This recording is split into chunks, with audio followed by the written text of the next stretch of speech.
छत्रपती संभाजीनगर मधल्या विद्यादीप बालसुधार गृहातून 9 मुलींनी पळ काढला होता। पोलिसांनी मुलींना पकडून बालसुधार गृहात पुन्हा एकदा आणलं आहे। दरम्यान मुलींच्या चौकशीत एक धक्कादायक माहिती एनडीटीव्ही मराठीच्या हाती लागली आहे। बालसुधार गृहात मुलींसोबत जे काही घडत होतं ऐकून तळपायाची आग ही मस्तकाला जातीये। कारण बालसुधार गृहातील मुलींचे कुठल्याही कारणानं पोट दुखलं तरी प्रेग्नन्सी टेस्ट केली जात होती। मुली आजारी पडल्यावर त्यावर उपाय म्हणून एकाच प्रकारची गोळी दिली जात होती। विशेष म्हणजे या सगळ्या आरोपांचा खुलासा सामाजिक कार्यकर्त्या हर्षा ठाकूर यांनी केलाय। मुलींचा बालकल्याण समितीपुढे जेव्हा जबाब घेण्यात आला त्याच वेळेस त्या तिथे उपस्थित होत्या आणि त्यानंतर हा सगळा प्रकार समोर आलेला आहे। त्यांना मेंटली फिजिकली खूप टॉर्चर करत आहेत, त्यांना मारहाण करत आहेत आणि त्यांच्यावर काहीतरी पवित्र पाणी टाकायचं आणि डोक्यावर तेल लावून त्याचं क्रॉस काढायचं, मुलींच्या विनाकारण प्रेग्नन्सी टेस्ट करायच्या, त्यांना अश्लील भाषेत बोलायचं, त्यांचं काही सामान वगैरे संपलं, कोलगेट जरी संपलं तर मॅडम हे संपलंय तर तुम्ही एखाद्या जवळ जा।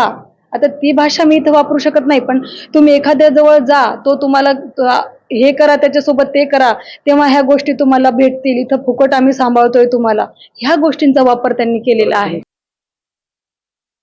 दरम्यान या प्रकरणी संस्थेच्या प्रमुखांवर कारवाई करण्याची मागणी रोहित पवार करतायत। बघा, हे असं जर घडलं असेल तर जे कुणी त्या संस्थेचे प्रमुख असतील, सरकारी संस्था असेल तर तिथं अधिकारी असेल त्याच्यावर लगेचच्या लगेच कारवाई करण्याची जरूरत आहे। व प्रायव्हेट संस्था असेल तर मग तिथं असणारे जे कोणी ट्रस्टीज असतील त्यांच्याकडे त्या ठिकाणी बघण्याची जरूरत आहे आणि त्यांच्यावर कारवाई करण्याची जरूरत आहे। अशी गोष्ट जर महाराष्ट्रामध्ये घडत असेल तर ते योग्य ठरणार नाही। त्याच्याचबरोबर आपण जर बघितलं तर ती फक्त एकाच संस्थेचा विषय असं नाही। आदिवासी संस्थेच्या ज्या मुलींच्या विविध हॉस्टेल्स आहेत त्याच्यामध्ये सुद्धा अशा काही गोष्टी घडत आलेल्या आहेत आणि पूर्वीसुद्धा घडल्यात हे आपल्या सर्वांना माहिती आहे। त्यामुळे सरकारला मी कृपा करून विनंती करतो, रस्त्यावर असणाऱ्या ज्या माता भगिनी त्यांना तुम्ही सुखरूप ठेवू शकत नाही।